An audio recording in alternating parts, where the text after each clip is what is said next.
Halo Sobat Warung Kopi, kali ini saya akan mencoba merangkum film Jet Dynasty yang dirilis tahun 2019. Film ini mengisahkan pemuda yang awalnya hanya bisa memasak dan selalu diremehkan oleh orang-orang, kemudian memiliki kungfu yang luar biasa, bahkan melebihi gurunya sendiri. Tidak usah berlama-lama lagi, siapin kopi dan gulanya, dan apabila kalian terhibur, pencet aja ya merah-merahnya.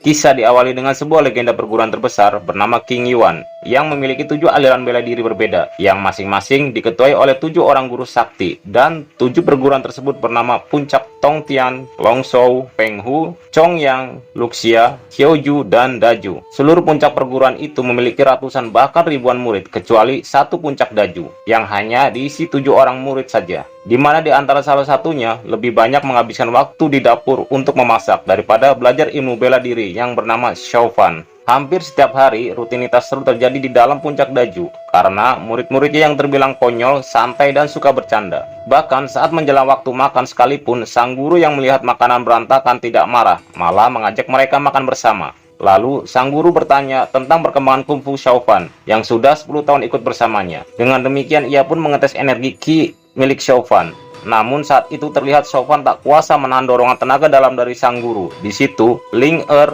anak dari sang guru, berbaik hati, membantu dan menggerakkan murid lainnya untuk ikut juga membantunya. Tapi tentu saja semua bukanlah tandingan dari sang guru, yang dengan mudah mementalkan semua murid yang membantu Shaofan. Beberapa saat kemudian, Shaofan teringat bahwa hari ini hari di mana kedua orang tuanya meninggal dunia. Shaofan yang ditemani Ling Er turun gunung untuk mendatangi desa yang dulu ditempatinya, di mana warga dan orang tuanya mati dibantai oleh suatu kekuatan yang tidak diketahui. Di sana, Shaofan teringat kembali ke masa lalu saat dia masih kecil, bersama saudara laki-lakinya bernama Jing Yu. Saat mereka akan pulang sehabis mencari kayu bakar, terlihat kilat dan petir menyambar meliputi desanya. Tak lama kemudian, mereka melihat ada 2 orang yang sedang bertarung, yang membuat mereka terhempas hingga tak sadarkan diri. Pada malam harinya, Shaofan bangun dari pingsannya. Dia mengintip pertarungan 2 orang tadi. Salah satunya adalah guru beraliran Tionin. Melihat ada anak kecil di sebelahnya, pria bertopeng tadi menaruh kelabang dan melempar Shaofan kecil, hingga diselamatkan guru Tionin tadi. Kelabang itu menjalar dan langsung menggigit sang guru, namun dengan cepat menotok seluruh aliran tubuh agar racun tidak menyebar. Di saat bersamaan, pria bertopeng tadi mengeluarkan pedang rai kiri dengan kekuatan petir luar biasa. Tak tinggal diam, sang guru juga mengeluarkan katon kekuatan api yang dahsyat.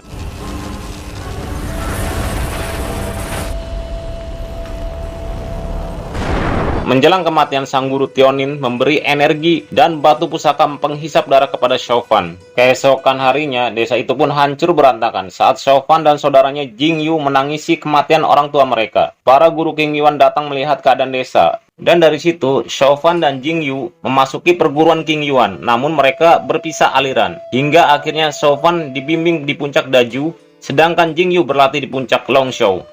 Kisah kembali ke saat ini. Di puncak tinggi, King Yuan mengadakan pertemuan antara 7 guru dari tiap aliran.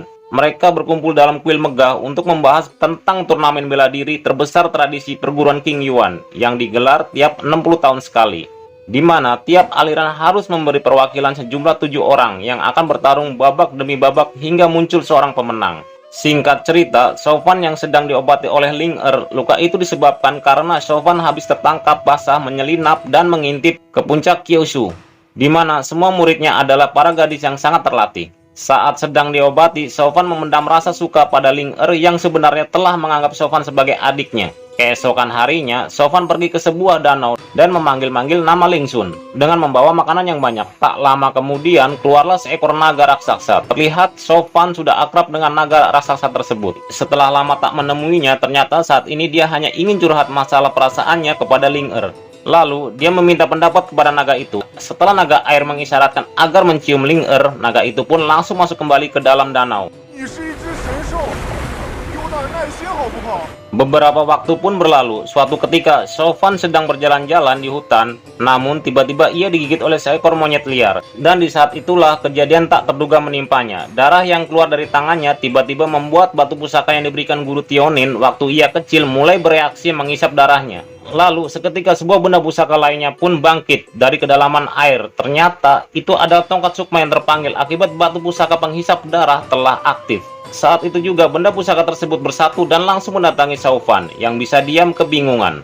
Kejadian luar biasa itu ternyata disadari oleh para guru yang khawatir atas fenomena alam yang ganjil. Sedangkan di tempat berbeda, rupanya sang Raja Iblis pun juga menyadari hal tersebut. Hingga mereka pun berencana untuk merebut tongkat pengikat sukma yang kini dikuasai Chauvin. Tak lama kemudian datang sesosok gadis bercadar terbang yang langsung mengambil tongkat itu. Tapi untungnya Chauvin berhasil menarik kaki gadis itu. Selanjutnya tanpa diduga Luxeki datang untuk bertarung dengan wanita bercadar itu, yang kemudian lari dikejar oleh Luxeki.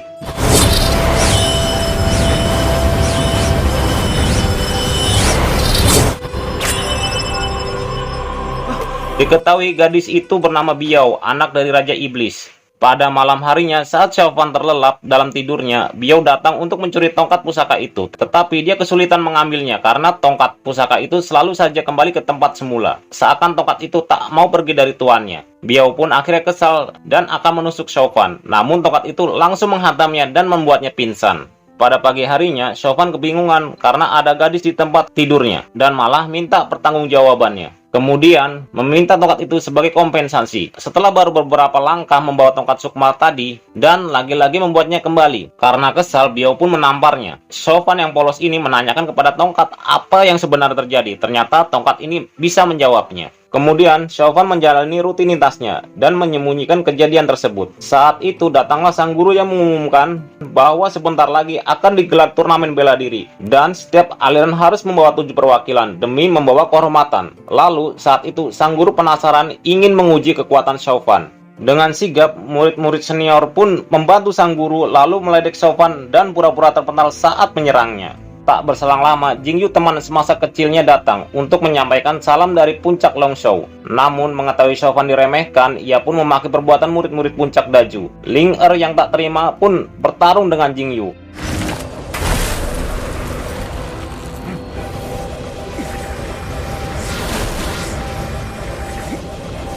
Kemudian datanglah Qi Hao, murid unggulan dari puncak Longshou. Seniornya Jingyu yang melerai pertarungan itu meminta maaf atas kelakuan Jingyu terhadap perguruan Daju.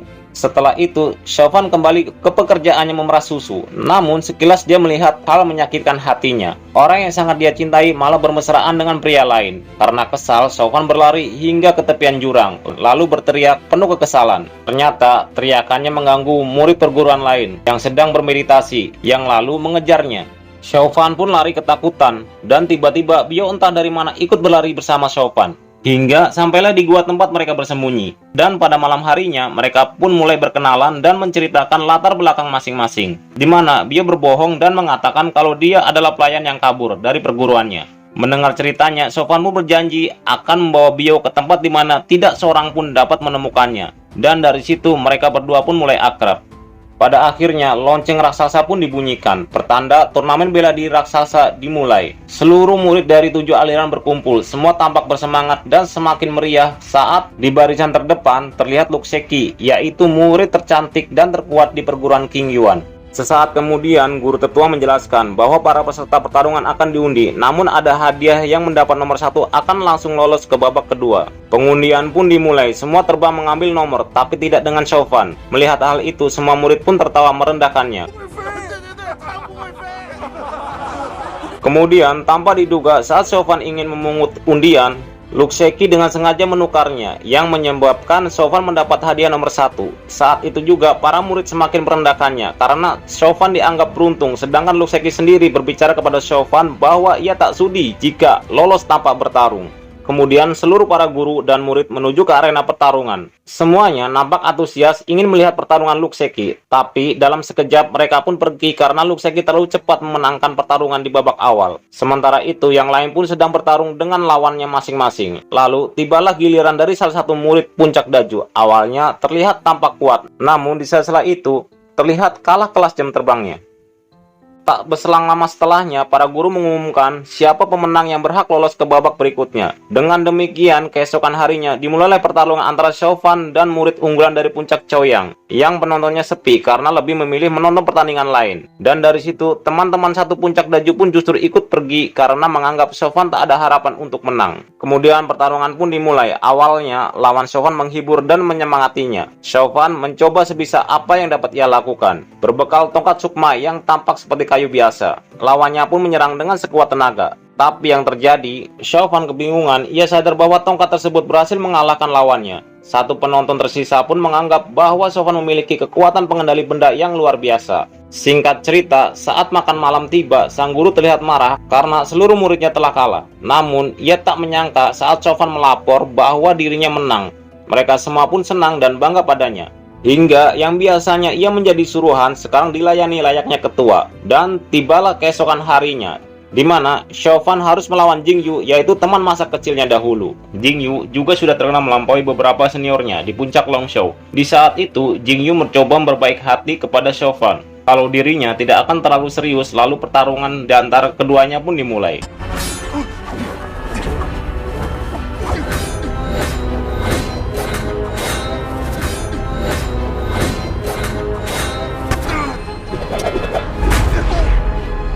Pada akhirnya Jingyu terlihat marah karena ia bisa kalah telak dari Chauvin yang selama ini dianggap orang-orang sangat lemah. Bahkan terbang pun tak bisa. Semua penonton pun terheran-heran dengan ilmu pengendali benda Chauvin miliki sekarang. Setelah itu, Chauvin merasa sangat bersalah kepada saudaranya itu. Dan dia ingin membuat tongkat itu jauh-jauh. Apalah arti sebuah kemenangan kalau sampai kehilangan saudara. Babak ketiga ini telah selesai dan mereka semua kembali ke perguruan. Sang guru mulai curiga Chauvin mempunyai kungfu lain selain aliran King Yuan. Dengan nada marah, sang guru menghempaskan dengan tenaga dalamnya. Namun, ternyata pukulan tenaga dalam sang guru itu adalah untuk mentransfer energi kepada Chauvin. Sama seperti yang pernah dilakukan guru Tionin dahulu. Ternyata, secara diam-diam, sang guru Puncak Daju ini sangat menyayangi Chauvin atas sifat kekeluguan dan kebersihan hatinya. Malam hari selanjutnya, si monyet yang sudah akrab dengan Chauvin menarik dan mengajak Chauvin ke Bukit Xiaoshu di pinggiran tepi sungai. Dia menemukan Luxeki yang sedang tak berdaya, kemudian meminta kepada Chauvin mengambil obat yang tercecer di genangan sungai. Chauvin dengan sigap mengambil dengan telapak tangannya. Diketahui Luxeki sedang mengalami luka dalam tubuhnya, dan dari situ juga mereka berdua mulai akrab, kemudian meninggalkan Chauvin begitu saja. Di keesokan harinya, tersisa dua peserta sebagai finalis, antara Chauvin, sang tukang masak lugu yang sekarang menjadi pusat perhatian, dan Luxeki yang sedari awal sudah diprediksi oleh semua orang. Kemudian pertarungan pun dimulai saat Chauvin tidak seperti pertarungan sebelumnya karena tongkat saktinya tidak bersamanya. Lalu dia dihajar habis-habisan dan selalu saja bertahan.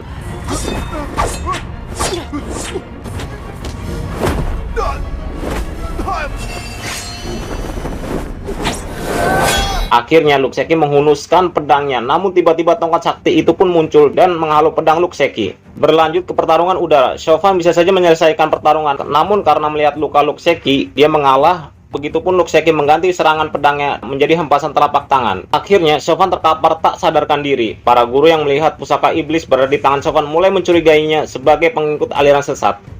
Sementara itu di tempat lain, Raja Iblis bersama sekutunya tim Akatsuki mulai invasi ke kawasan King Yuan. Saat gerombolan murid-murid King Yuan melintas, langsung mendapatkan serangan pengendali boneka, yang kemudian mengendalikan salah satu murid King Yuan agar membunuh teman-temannya sendiri. Di tempat lain juga ada sekutu Raja Iblis yang sedang membantai murid-murid King Yuan.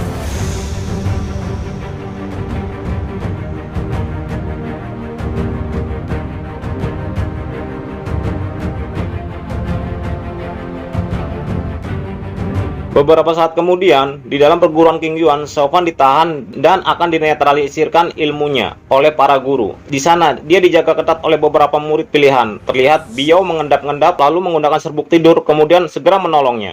Ternyata, Chauvin dibawa menemui ayahnya yang tak lain sang Raja Iblis. Dengan kekuatannya, langsung mengambil tongkat itu. Tapi dalam sekejap, Chauvin dapat menarik tongkat itu kembali. Dari sini, Chauvin sadar bahwa Biao anak dari Raja Iblis dan menipunya selama ini. Begitu juga Raja Iblis menyerang Chauvin, tiba-tiba Biao menyelamatkannya. Mengetahui itu, Chauvin pun meladeni pertarungan. Dengan tongkat saktinya berhasil mengimbangi kekuatan Raja Iblis. Saat Chauvin terdesak, datanglah bala bantuan. Seluruh guru datang membantu, sedangkan seluruh murid King Yuan menghadapi sekutu tim Akatsuki. Murid-murid yang lain menggunakan segala jurus dan formasi demi menjaga perdamaian di muka bumi. Namun, apalah daya, Raja Iblis sangatlah kuat.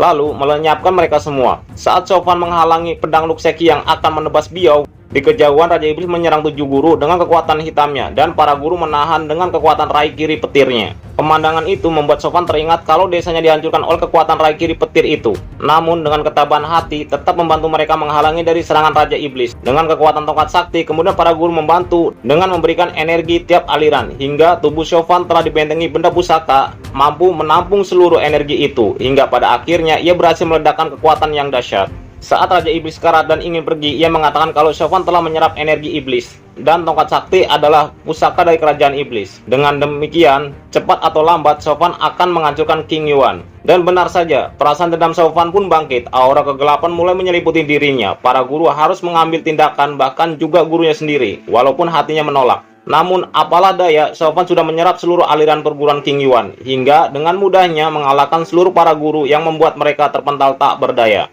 Sayangnya, saat ingin membunuh gurunya sendiri, Ling Er datang melindungi ayahnya dengan mengorbankan kepalanya terhantam pusaka iblis. Chauvin yang masih dirasuki aura iblis ingin membunuh Ling Er, namun dengan sepenuh hati Ling Er memanggil-manggil Chauvin, berlinang air mata mengingat masa-masa indah saat bersamanya. Dan akhirnya Ling Er pun mati dalam dekapannya. Saat Chauvin diliputi rasa penyesalan dan siap untuk mati, saat itu juga Luke Sheki siap untuk menghunuskan pedangnya ke arah Chauvin. Tapi kakak seperguruannya menghadang dan rela mati demi Chauvin. Lalu Luke Sheki melempar pedang untuk kedua kalinya, tetapi sang guru tercintalah yang menghentikan pedang itu. Dan ketiga kalinya Luke Sheki sendirilah yang menghampiri Chauvin dengan pedangnya. Namun ternyata dia tidak membunuhnya, melainkan menyuruh untuk pergi dengan linangan air mata. Kemudian tetesan darah Chauvin mengenai tongkat pusakanya hingga membuat hempasan yang besar. Lalu membawa Biao yang sedang sekarat dan akan menepati janjinya membawa Biao ke tempat yang dia impikan. Kemudian menyisakan kenangan di hati Luke Sheki yang hatinya terpaut dengan lelaki lugu yang sekarang menjadi orang berbeda. Dan kisah pun berakhir. Pesan dan kesan yang bisa diambil dari film ini adalah jangan pernah meremehkan orang di sekitar kita, karena kita tidak pernah tahu seberapa jauh mereka akan berusaha untuk mendapatkan apa yang mereka inginkan. Dan Assalamualaikum warahmatullahi wabarakatuh.